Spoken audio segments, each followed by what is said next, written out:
My name is Sophia Reynolds, and I'm 30 years old. The moment I walked into the Christmas party, my brother crossed the room, slapped me across the face, and shouted, "How dare you show your face here? You weren't invited." I barely had time to steady myself before my father looked up from his drink and sneered, "Your place is in the kitchen, not with this family." Every conversation stopped. Dozens of guests stared at me as though I were the scandal instead of the woman being publicly humiliated. My brother grabbed my arm, clearly intending to drag me back through the doors, but I didn't move. I hadn't driven 3 hours to beg for a seat at their table. I had come because of the sealed envelope hidden inside my coat, and because by midnight, everything they had built on lies could come crashing down. Then a chair scraped across the floor behind me.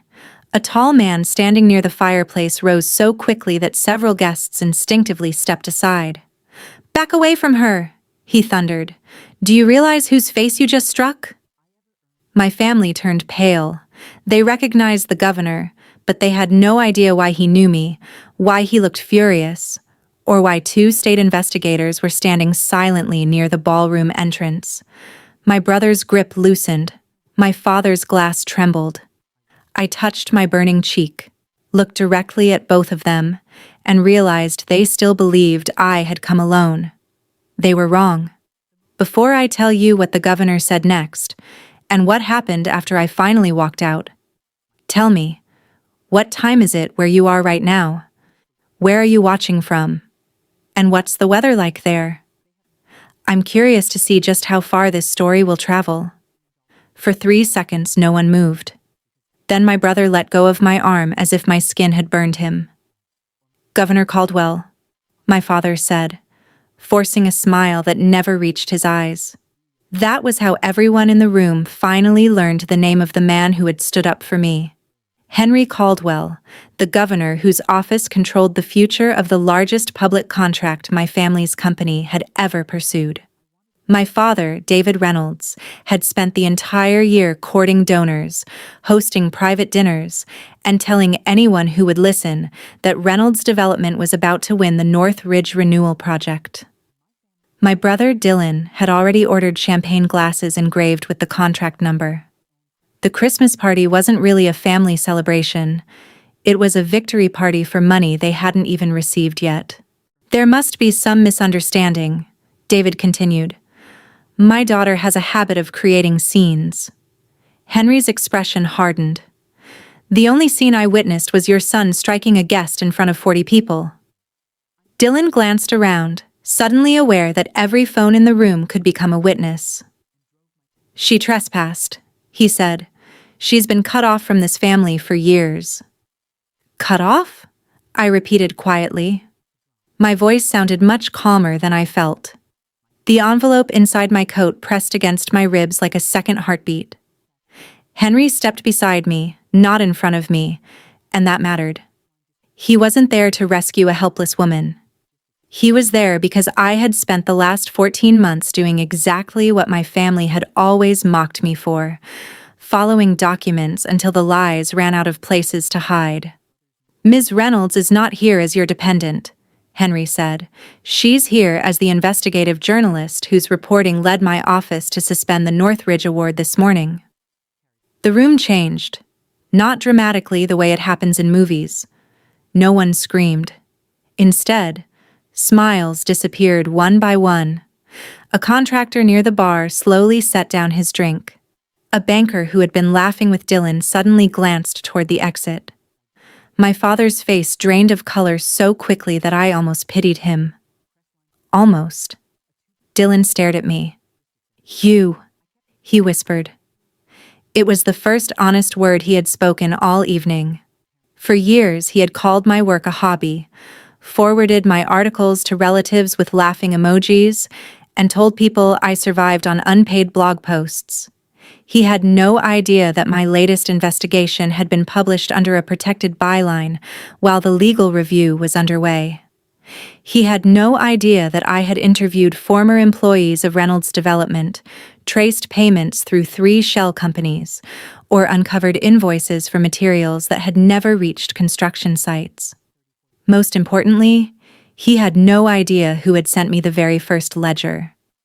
Across the room, a woman in a silver dress met my eyes. Abigail Turner had been my closest friend since college, and, for the past 6 years, the compliance director at my father's company. She had quietly arrived at the party 10 minutes before I did. Until that moment, Dylan had assumed she was there to celebrate with him. "This is absurd," David said. He turned toward Henry, lowering his voice as though authority could be negotiated in private. "Governor, you know how ambitious reporters work. They take ordinary accounting errors and turn them into accusations. Sophia has always resented this family." "Resentment doesn't create bank transfers," I said.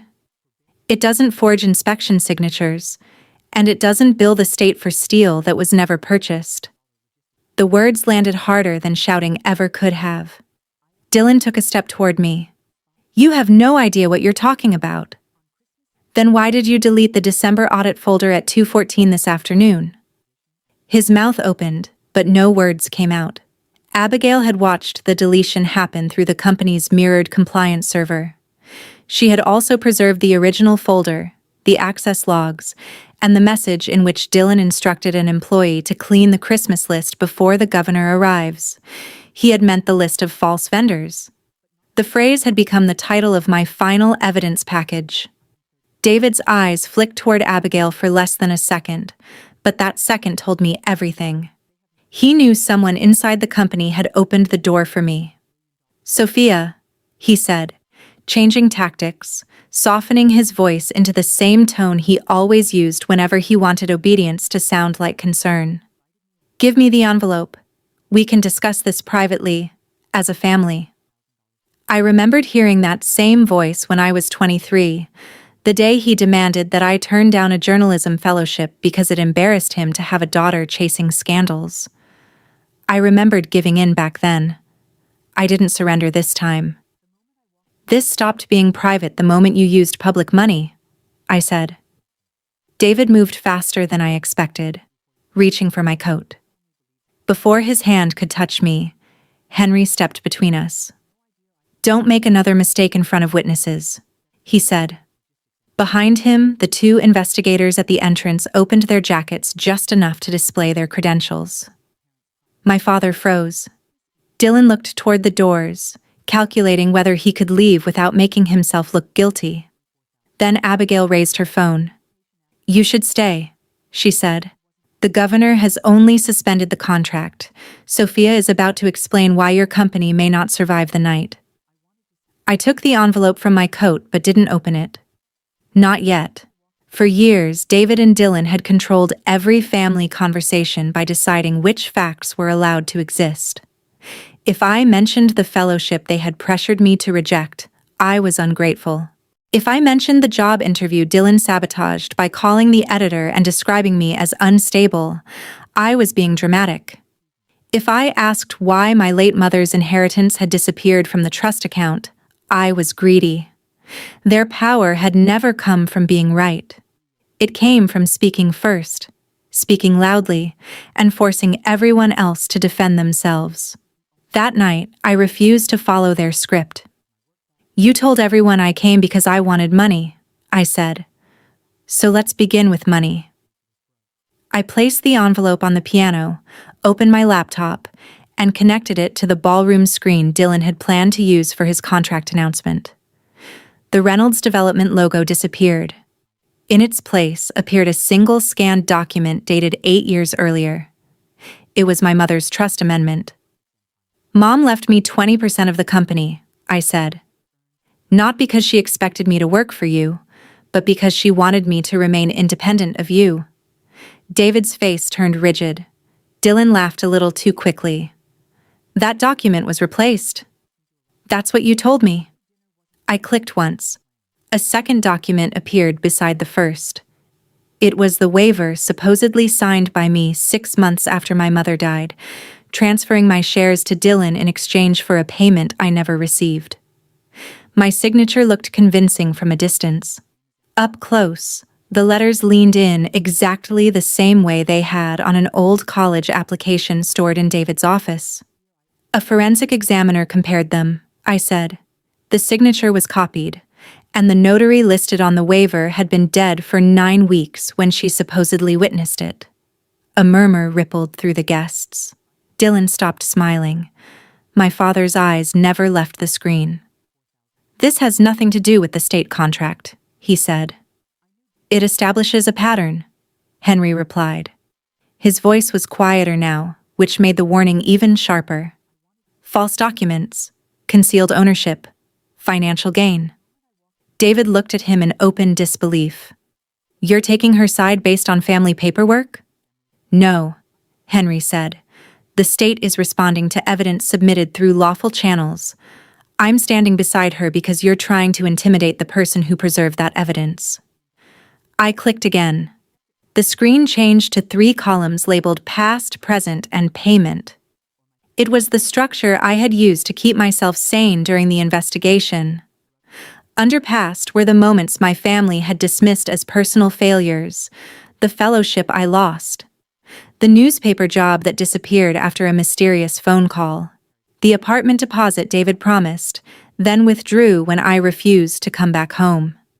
Under present were company records, altered inspections, duplicate invoices, false vendors, and private emails. Under payment were the names of shell companies receiving public funds. 2 were controlled by Dylan's college roommate. 1 was registered to David's private accountant. The last had been created using my name. That was the part I hadn't told Henry when we first met. My family hadn't merely mocked my career. They had used my identity as a shield. Reynolds Media Consulting, I said, reading the shell company's name aloud. It received $940,000 over 18 months. The tax identification number traces back to an application filed using a scan of my passport. Dylan's confidence cracked. You gave us copies of your documents years ago. For the trust, I said. Not for fraud. Watch your language, David snapped. The old command echoed through the room, automatic and familiar. For a moment, my body remembered being 23, sitting at his dining room table while he tore my journalism fellowship letter in half and told me that respectable daughters didn't investigate powerful men. I had spent years wondering whether I had imagined the cruelty in that sentence.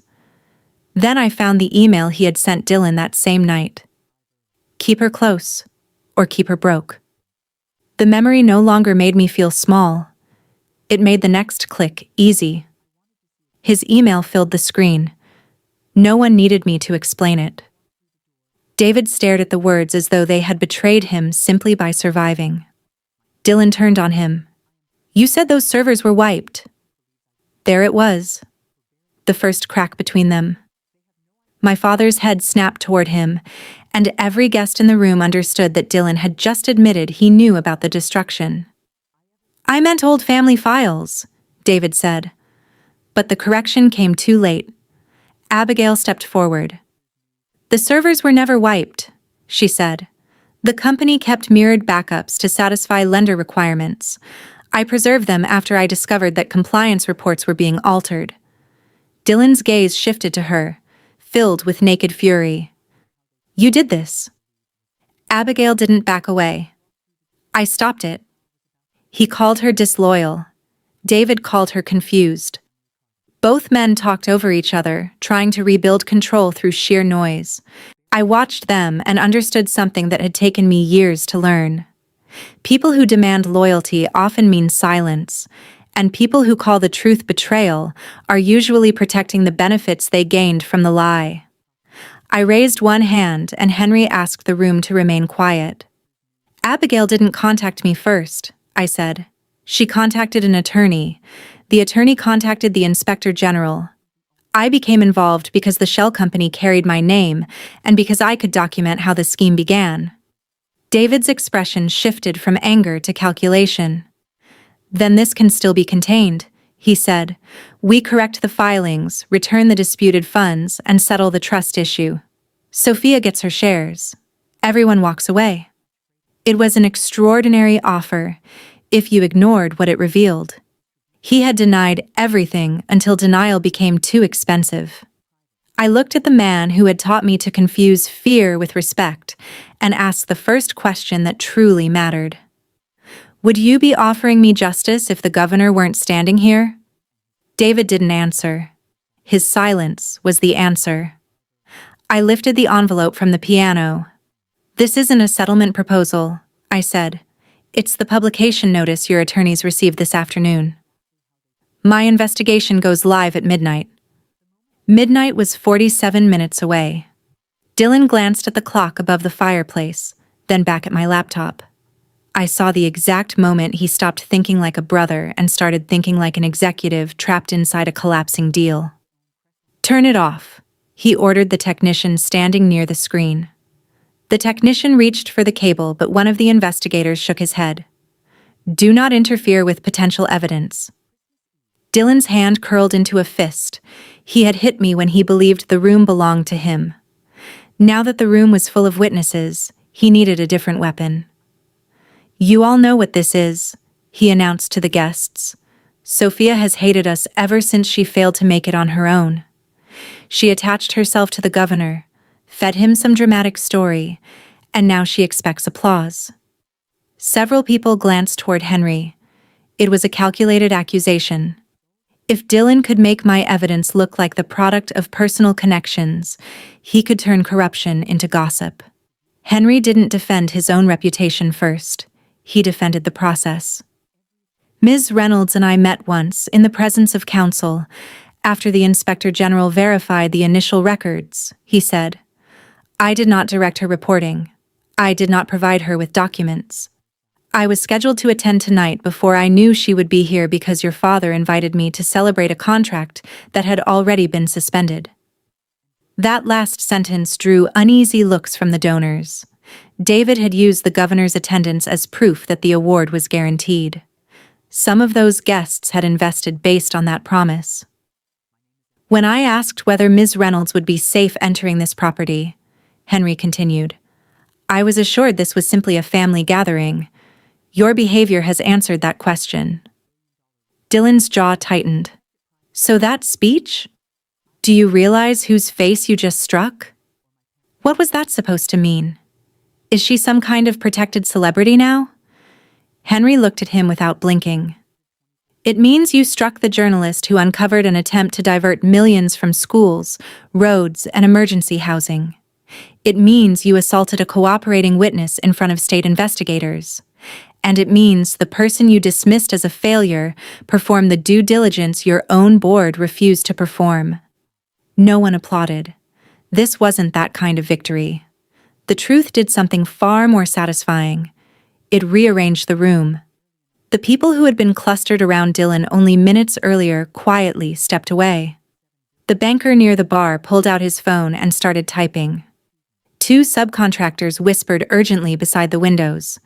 A board member named Robert Hayes removed the Reynolds Development lapel pin from his jacket and slipped it into his pocket. David noticed every movement. Nobody leaves, he said. His voice cracked on the last word. Henry turned toward him. You don't control the exits. David recovered quickly. He walked toward me with his hands open, the picture of a reasonable father. Sophia, listen to me. Whatever happened with the trust was wrong. I can admit that. But if this article is published, hundreds of employees could lose their jobs. Families will suffer. Is that what you want on Christmas? There it was. The burden he had prepared for me, his decisions, my guilt. For years he had turned the consequences of his own choices into proof of my cruelty. I looked around at the employees in the room, then at Abigail. She gave me a slight nod. We had anticipated this. The article doesn't call for the company to be shut down, I said. It identifies the people who authorized the scheme and the board members who ignored repeated warnings.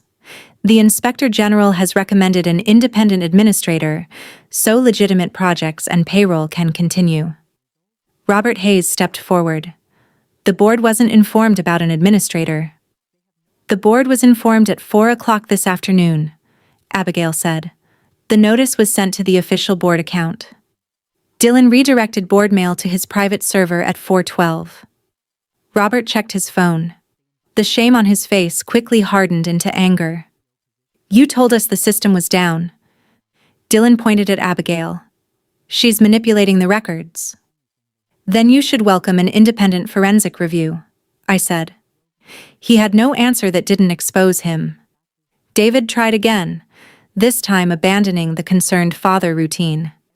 You publish that story, and I'll make sure every editor in this country knows you exploited confidential family information.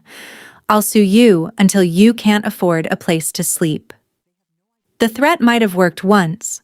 I had spent my first year as a reporter counting coins at grocery stores and pretending hunger was discipline.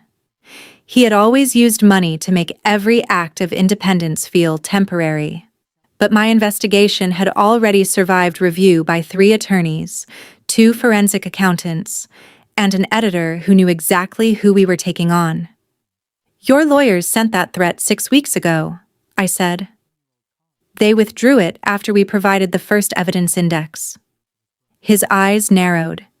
He hadn't known.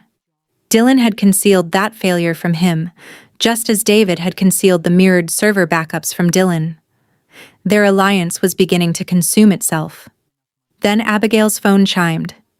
She read the message, looked at Henry, and said, "The emergency board meeting has reached quorum." Dylan laughed, but the sound was thin. At 11:15 on Christmas Eve? Your bylaws allow an emergency vote when officers expose the company to criminal liability, Abigail replied.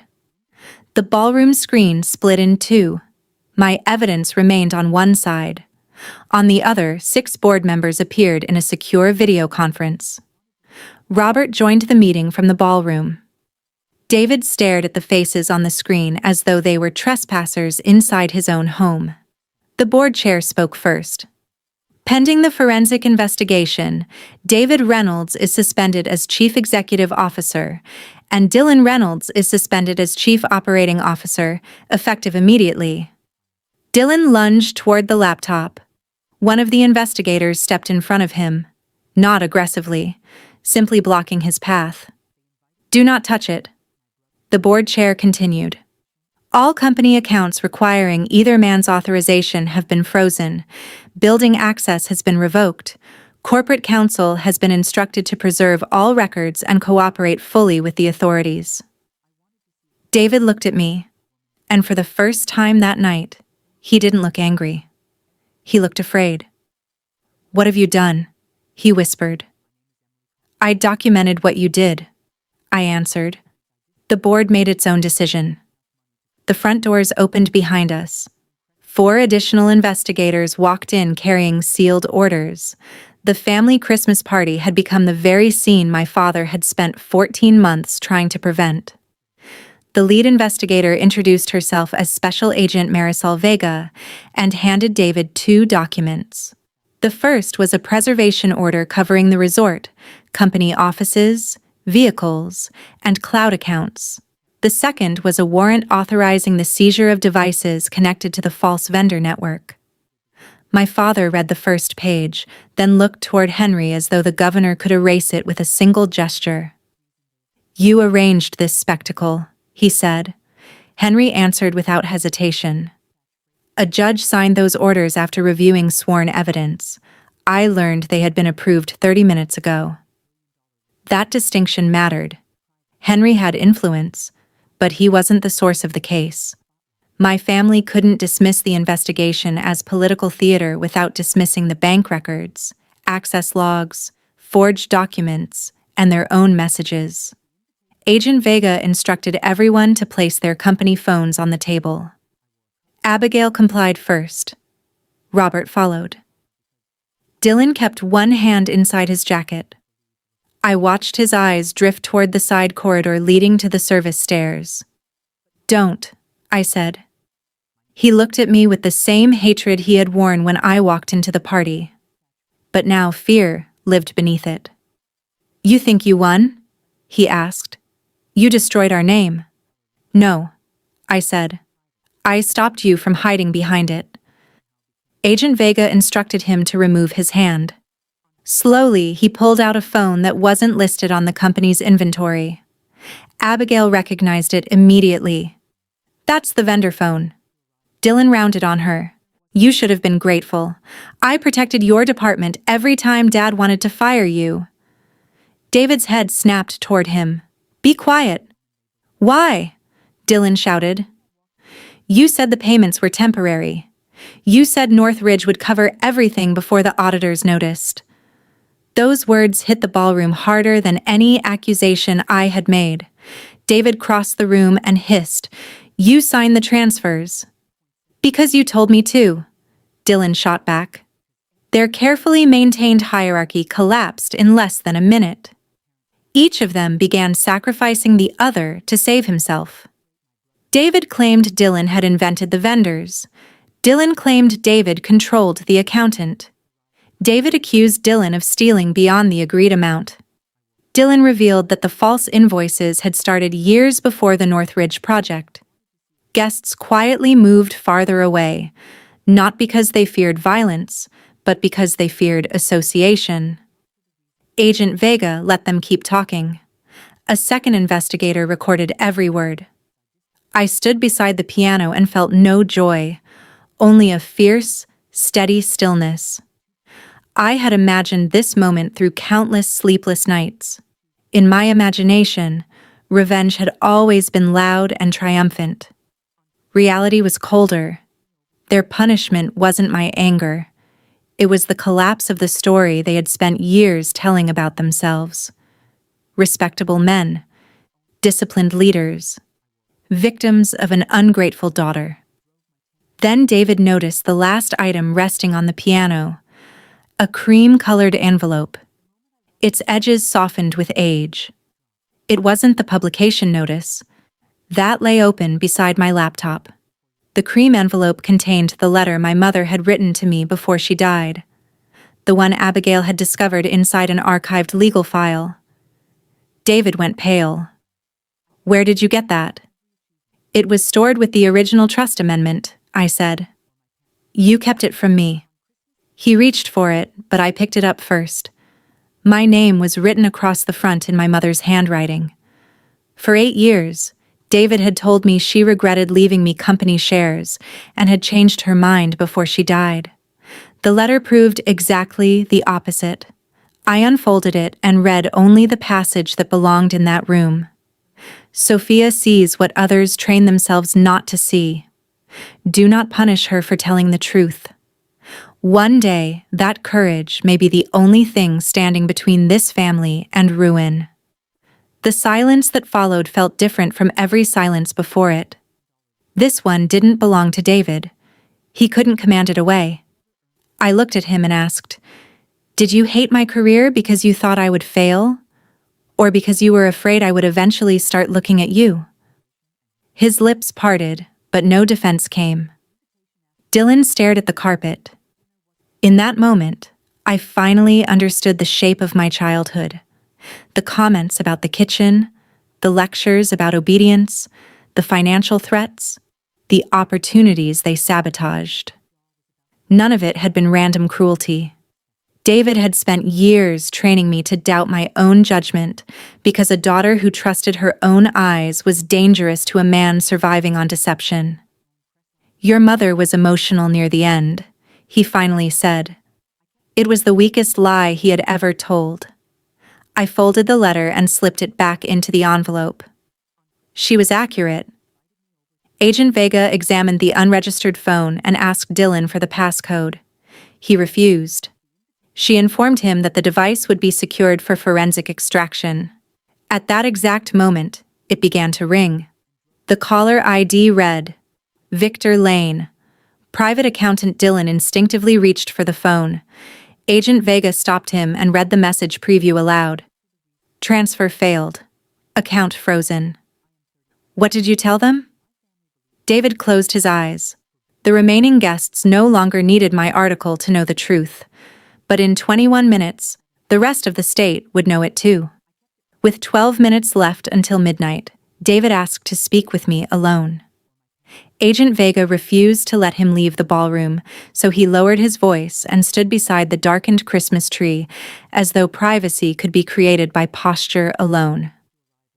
"I can still fix this," he said. "I'll restore your shares, transfer the lake house to you, and issue a public statement praising your work. Just delay the article for 24 hours." He was offering me the symbols he believed I had always wanted: property, approval, public acceptance. 8 years earlier, I might have mistaken the offer for love. Now I heard the condition hidden beneath every word. "And Abigail?" I asked. His eyes shifted. "She resigns quietly. And the employees who warned you? We'll handle them internally. And the stolen public funds?" He let out an impatient breath. "The money can be returned." I looked at him and realized he still believed consequences were simply a price to negotiate after getting caught. "You're not asking for time to tell the truth," I said.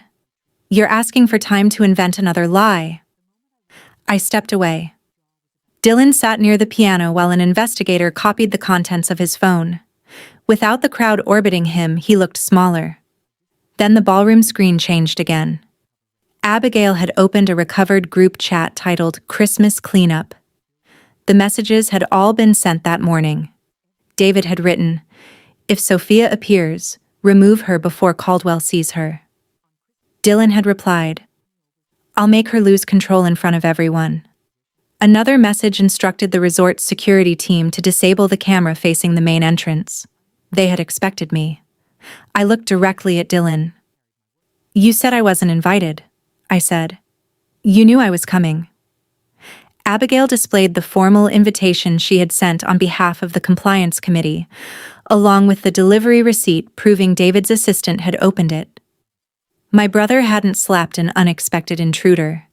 He had tried to provoke a witness before she could speak to the governor. Agent Vega read the messages twice, then informed Dylan that striking me could now be investigated as possible witness intimidation. His face went blank. "Dad told me she was blackmailing us," he said. David answered without looking at him. "You chose what you did." The betrayal in Dylan's expression almost made me laugh, but it was too familiar. My father had used him differently than he had used me. He rewarded Dylan's obedience until Dylan confused privilege with love. Now that obedience had become evidence, David abandoned him. "He'll sacrifice you before he accepts responsibility," I said. "He already has." Dylan looked at me, perhaps expecting sympathy, perhaps hoping I would rescue him without forcing him to ask.